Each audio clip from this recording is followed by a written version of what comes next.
سلام دوستان، سنجش شناسنامه خارجی یعنی که زگرم پاسپورت برای شما مشکل شده است و شما نمیتوانید در کجا چطور بسنجید و اما پیش راه این مشکل شما را گرفتیم. شما اکنون میتوانید در خانه نشسته پاسپورت های خود را بسنجید و جواب درست را بگیرید. تنها با طریق واتساپ با این برادر صحبت کنید. این برادر بر شما چیزی گفت همان کار را بکنید، البته جواب پوره و عمیق به شما روان میکنند و امروزها هم ای کار را رایگان نمی شود کرد، یعنی که اینها حق کاریشان را نیز میگیرند.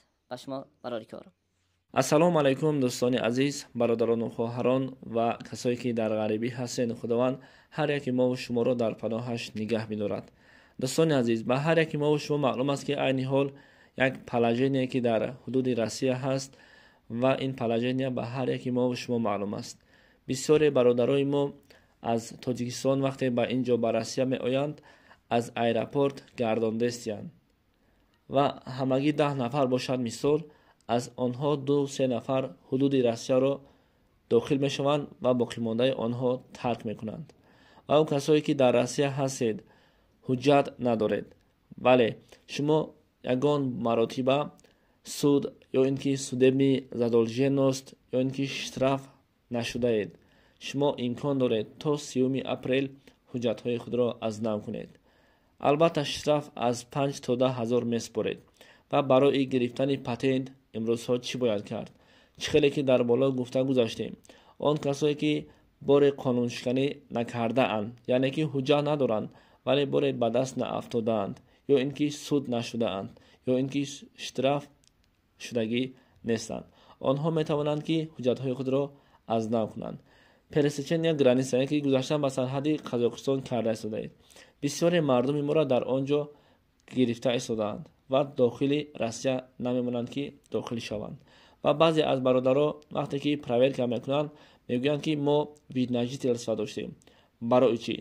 сабаб ва причинаи асосӣ ин аст ки шумо ягон печати фалшивӣ доред, ё ин ки ягон штраф дар судебни задолженност доред ва ай ҳамин ҳисоб шуморо дигар намегузоранд ки дохили Россия шавед. як бор ин ҳолат такрор шуд, илтимос баъд аз 1 сол боз як ҳаракат кунед, вагарна ба пули бисёр насӯзед. барои гирифтани патент айни ҳол чӣ бояд кард? якум, ба налог рафта справкаи посольства задолженност мегиред. дуввум, ба ФСП рафта справкаи посольства правонарушенияро мегиред. албатта ин барои ҳамон касоне ҳаста ки чӣ хеле ки гуфтем, ягон маротиба причина накарда бошанд ва легални, то ҳол ба монанди легалниҳо ҳастанд. айни ҳол нелегалниҳо ва легалниҳоро бисёр ғам додастанд. ҳамин ҳисоб бародарои азиз эҳтиёт бошед. вақте дар масъалаи чорни списка, албатта ин ба тақдири шумо вобастагӣ ҳаст. зеро ҳар чизеро ки мебинед дар ин ҳаёттон, ира муқоиса ба тақдир кунед ки тақдиртон ҳамира хостааст. барое ки баъзе бародаро мегӯянд мо 3 сол 3.5 сол беҳуҷҷат будем, омадем 3 моҳа регистратсия кардему халос. ва онҳо низ ба сарҳади Қазоқистон рафтанд, бо дохил шуда омаданд ба Россия, патент спориданд, патентшона гирифтанд ва айни ҳол кор кардастанд. ҳамин ҳисоб ва ин имконият то 30 апрел ба ҳамон шахсиятҳое дода мешавад ки ягон маротиба суд, причина, штраф ё ин ки дигар корҳо накардааст.